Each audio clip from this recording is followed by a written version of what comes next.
श्री सुदर्शन सिंह चक्र जी कहते हैं कि भगवान शंकर हनुमान जी को एक कोने तरफ ले गए एकांत,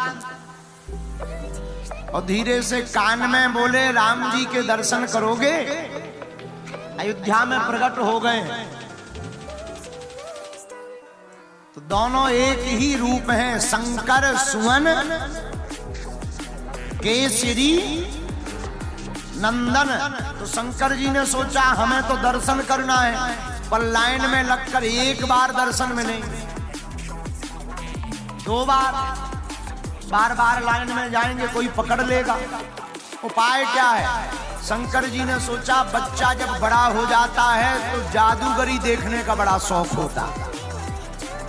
रघुनाथ जी राघव जी बड़े होंगे तो दर्शन करने का कोई बहाना तो चाहिए। तो भोले बाबा ने विचार किया हम खेल दिखाएंगे। खेल में क्या दिखाएं? तब तक उन्हें अपने ही 11वें रुद्र के रूप की याद आ गई। हनुमान जी के अवतार की बात याद आ गई।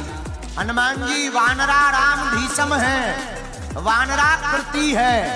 वैसे तो किम पुरुष हैं, कामजयी हैं, पर लीला के लिए हनुमान जी का यह रूप है, भगवान महादेव ने ही रखा है। तो शंकर जी ने एकांत में कोने में कहा कि चलो अयोध्या चलोगे? हनुमान जी बोले हम तो चलेंगे। एक रूप में शंकर जी बन गए मदारी, दूसरे रूप में बन गए बानर, बानर रूप में हनुमान जी अयोध्या में पहली बार आए हैं। और जैसे ही प्रवेश भय तो हनुमान जी कहते हैं अपनी आत्मकथा में, अंजनेय की आत्मकथा में, कि औदर दानी कोई सामान्य तो है नहीं, भोले बाबा है। अब खेल दिखाने का काम हमारा। तो हनुमान जी बोले हम कहीं उछाल करें, कहीं कूद करें, कभी डांस करने लगे। तो अयोध्या के जितने छोटे छोटे बच्चे थे वो सब पीछे लग गए। अब जब सब बच्चे पीछे लग गए तो कुछ राजकुमारों ने जाकर, रघुनाथ जी छोटे ही थे,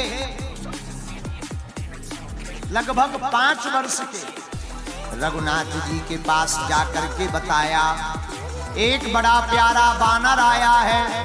रघुनाथ जी ने मंत्रियों को कहा कि मदारी को और बानर को राजभवन में ही लेकर आओ।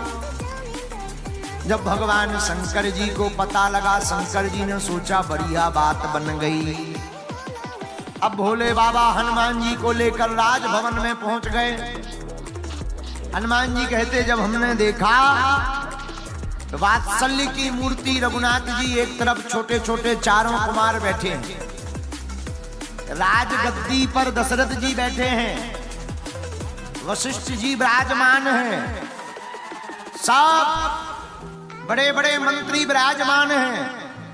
हनुमान जी कहते हैं भोले बाबा ने जाकर के जैसे ही वशिष्ठ जी को प्रणाम किया, आंखों ही आंखों में दोनों पहचान गए, पर कुछ कहा नहीं। जितना भोले बाबा ने झुककर प्रणाम किया, लगभग उतना ही झुककर के वशिष्ठ जी ने प्रणाम किया।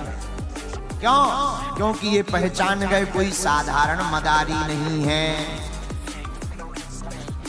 राजा दशरथ जी ने कहा भाई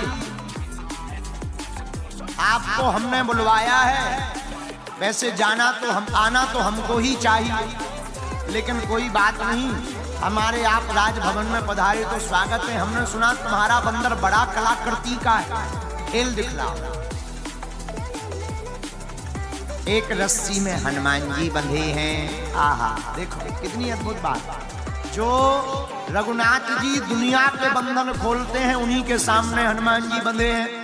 पर ये लीला है, जैसे ही भोले बाबा ने डमरू बजाई, और डमरू बजाई नहीं हाथ ही रखा, सोई हनुमान जी महाराज उछल कूद करना प्रारंभ कर दिए। कभी इधर उछल करें, कभी उधर उछल करें, कभी महाराज दशरथ के पास जाकर लेट जाएं, और कभी धीरे से रघुनाथ जी के चरणों के पास जाकर बैठ जाएं। छोटे छोटे बच्चे सब किलकारी मारने लगे, सब हंसने लगे, और जहां राम जी के चरणों के पास हनुमान जी बैठे, सोई रघुनाथ जी हाथ सिर के ऊपर फेर दे। आहा, हनुमान जी कहते हमें बड़ा आनंद आया, हमारे रूप को और हमारी कलाकृति को देखकर हनुमान जी कहते सबको प्रसन्नता हुई, और हमारी स्वर्ण रोमा मई देह को देखकर सभी बड़े गदगद हुए।